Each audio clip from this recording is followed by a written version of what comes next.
औज़ुबिल्लाहिमिनश्शैतानिर्रजीम बिस्मिल्लाहिर्रहमानिर्रहीम। This is Abdul हई और आज मैं पढ़ाने जा रहा हूँ फर्स्ट लॉ ऑफ मोशन। आपको पता है कि न्यूटन बहुत मशहूर है, बहुत सारे लॉज ने दिए हैं फिजिक्स के अंदर, और इसने जो लॉ दिए वो मोशन के ऊपर दिए। मोशन क्या है? किसी भी बॉडी का मूवमेंट। अगर मैं यहाँ से लेकर फिर यहाँ जाता हूँ तो दिस इज कॉल्ड मोशन। तो न्यूटन ने क्या किया? न्यूटन ने 3 लॉ ऑफ मोशन दिए थे, जिसको हम बुलाते हैं, जिसको हम कॉल करते हैं इस तरह कि first law of motion, second law of motion, third law of motion. तो इसी तरह हम उसको पुकारते हैं। और बहुत सारे लॉ हैं न्यूटन के बहुत सारे लॉ दिए गए हैं फिजिक्स के अंदर।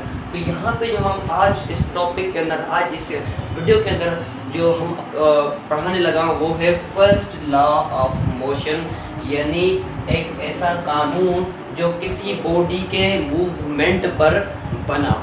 तो सबसे पहले हम देखेंगे स्टेटमेंट छोटी है, इंशाल्लाह आपको समझ आ जाएगी। You have to remember it for yourself. इसको आपको याद भी रखना है, क्योंकि इतनी बहुत आसान है, इसे डिफ़िकल्ट नहीं है, और आप आसानी से इसको इंशाल्लाह समझ भी जाओगे।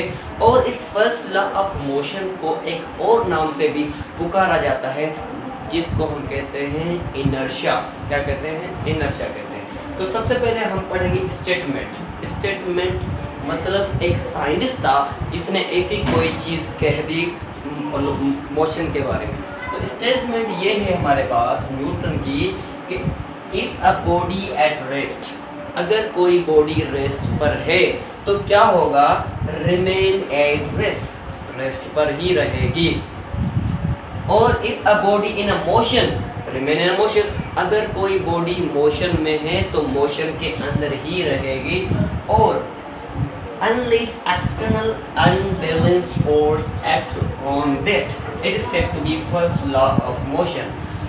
ये समझिए, अगर कोई बॉडी मोशन के अंदर है, मोशन में है, या कोई बॉडी रेस्ट में है, वो रेस्ट पर ही रहेगी, मोशन में ही रहेगी, जब तक उसके ऊपर कोई एक्सटर्नल फोर्स ना लगे। ये स्टेटमेंट है कि अगर कोई बॉडी या कोई कार कह लो, कार अगर कोई यूनिफॉर्म वेलोसिटी के साथ मोशन में जा रही है तो वो उसी वेलोसिटी के अंदर ही जाएगी जब तक उसके अंदर ये एक्सटर्नल फोर्स ना लगे। और उसी तरह अगर कोई बॉडी रेस्ट पर है तो रेस्ट पर ही रहेगी जब तक उनके ऊपर कोई एक्सटर्नल अनबैलेंस्ड फोर्स ना लगे। तो सबसे पहले यहाँ पे वर्ड आ रहा है अनबैलेंस्ड। क्या आ रहा है वर्ड? अनबैलेंस्ड।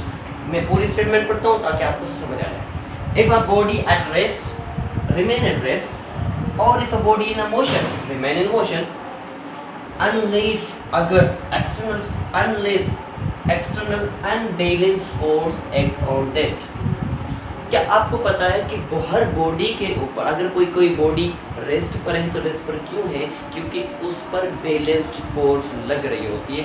आपको पता होना चाहिए कि एक ऑब्जेक्ट है, यहाँ पे एक मैं बना देता हूँ डब्बा फॉर एग्जांपल। तो अगर ये रेस्ट पर क्यों लगे? कि इसके ऊपर बैलेंस्ड फोर्स लग रही है, ताकि वो, इसलिए वो क्या है? बैलेंस पर है। तो यहाँ पे एक वर्ड है अनबैलेंस्ड, मतलब कि अगर बॉडी रेस्ट पर है तो हमने क्या करा? इसको क्या करा? धक्का दिया, फोर्स लगाया, तो ये ऑब्वियसली इट विल रिप्लेस, ये अपनी जगह चेंज करेंगे। हम क्या करेंगे? ये हमारे है अनबैलेंस फोर्स। अगर हम अनबैलेंस फोर्स को लगाएंगे तो ये बॉडी क्या करेगी? डिस्प्लेसमेंट कवर करेगी आसानी। तो ये अनबैलेंस और बैलेंस फोर्स का ये कुछ कॉन्सेप्ट था जो मैंने आपके सामने यानी बयान किया। तो अनबैलेंस फोर्स क्या है? अगर हम किसी बॉडी पर फोर्स लगे और बॉडी दिखे कि भाई वो रेस्ट पर थी, तो वो क्या किसके अंदर आ जाएगी? मोशन के अंदर आ जाएगी। तो ये थी स्टेटमेंट, बड़ा आसान है। एग्जाम्पल फॉर एग्जाम्पल, अगर हम बुक का एग्जाम्पल लेते हैं, यहाँ पे मैंने लिख भी लिया है। यहाँ पे एक बुक है जो रेस्ट पर है। A book is lying on the table। अगर कोई यहाँ पे बुक है तो क्या कर रहा है? रेस्ट पर। देखो, आप देख करें, एग्जामाइन करें, ऑब्जर्व करें कि ये बुक पढ़ी है, ऐसी पढ़ेगी और हमेशा के लिए ही पढ़ेगी जब तक इसके ऊपर एक्सटर्नल फोर्स ना लगे। ये हमेशा के लिए। अगर आज इसको रख लेते हो तो कल इसी टाइम आकर इसको देख लेना, ये बुक वहीं पे पड़ी होगी, और जब तक इसके ऊपर एक्सटर्नल फोर्स नहीं लगती तब वो ये बॉडी, ये बुक इसके ऊपर ही रहेगी। उसी तरह यहाँ पे है car. Car is moving with uniform velocity. Car एक यूनिफॉर्म वेलोसिटी के साथ चल रही है, वो भी नहीं रुकेगी जब तक उसके ऊपर कोई एक्सटर्नल फोर्स ना लगे। तो ये बॉडी है, यहाँ पे मूव कर रही है, जैसे मूव कर रही है तो ये रुकेगी नहीं। अब अगर हम फुटबॉल की एग्जांपल लें, अगर कोई भी खिलाड़ी होता है कि फुटबॉल को किक करता है, जिस किक करता है तो वो फुटबॉल किक करने की वजह से कुछ डिस्प्लेसमेंट करता है, मगर कहीं ना कहीं रुक लेता है, रुक जाता है। ये रुकता क्यों है? ये तो रुकना नहीं चाहिए, क्योंकि ये तो लॉ है न्यूटन का, रुकना नहीं चाहिए। हाँ, रुकता क्यों है ये सवाल है। रुकता इसलिए है कि आप जानते हैं, एक तो हवा का भी हमारे पास फोर्स लगता है, दूसरी चीज़ के वो ज़मीन पर ही अपनी डिस्प्लेसमेंट कवर कर रहा होता है, तो ज़मीन के अंदर ही फ्रिक्शन होती है जिसको वो रोकता है।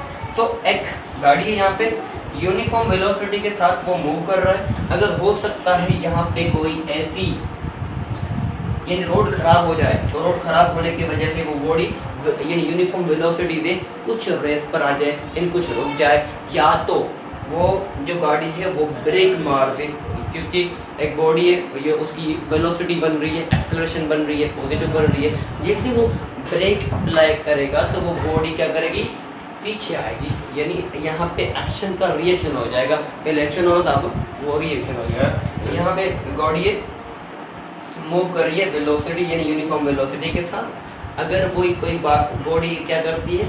अचानक ब्रेक लगाती है, ब्रेक लगाती है तो वो क्या करती है? बॉडी को रोकती है। तो यहाँ पे यही एग्जाम्पल थे। अगर रेस पर यही है कि बुक किसी भी टेबल के ऊपर पड़ी है तो रेस पर है, अगर कोई एक्सटर्नल फोर्स नहीं लगाएंगे तब तक रेस पर रहेगी। और जब कार की बात आती है, कार एक रोड के अलोंग चल रही होती है, यानी वेलोसिटी यूनिफॉर्म वेलोसिटी के साथ चल रही होती है, जब तक हम एक्सटर्नल फोर्स ना लगाएं। अब यहाँ पे कार के लिए क्या एक्सटर्नल फोर्स लग सकती है? कार के लिए हम अंदर ही कार में बैठकर एक्सटर्नल फोर्स लगा सकते हैं, वो है ब्रेक।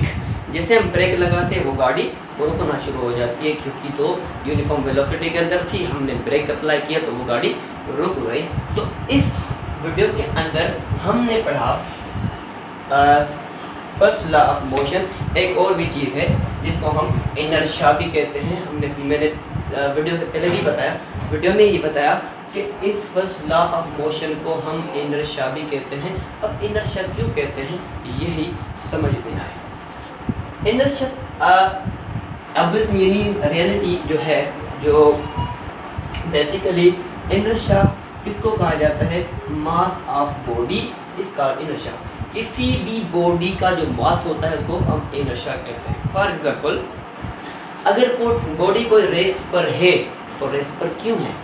अगर कोई बॉडी वेलोसिटी पर है तो वेलोसिटी में यानी यूनिफॉर्म वेलोसिटी से चल रही है, मूव करे तो यूनिफॉर्म वेलोसिटी से क्यों चल रही है? क्या मतलब कि उसको अगर बॉडी रेस पर है तो रेस पर ही रहेगी, क्यों? क्योंकि इनर्शिया की वजह से।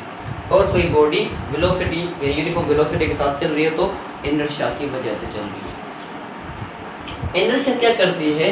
किसी भी बॉडी को रेस, अगर कोई बॉडी रेस पर है और वो रेस से हम क्या करें, उसको मूव करेंगे, तो इनर्शिया चाहेगी कि वो बॉडी हमेशा रेस्ट पर रहे, इनर्शिया नहीं चाहेगी कि वो बॉडी मूव करे। इसी तरह कोई कार यूनिफॉर्म वेलोसिटी के साथ अलोंग द रोड जा रही है, तो हम वो तो वेलोसिटी के साथ जा रही है, जैसे हम क्या करते हैं?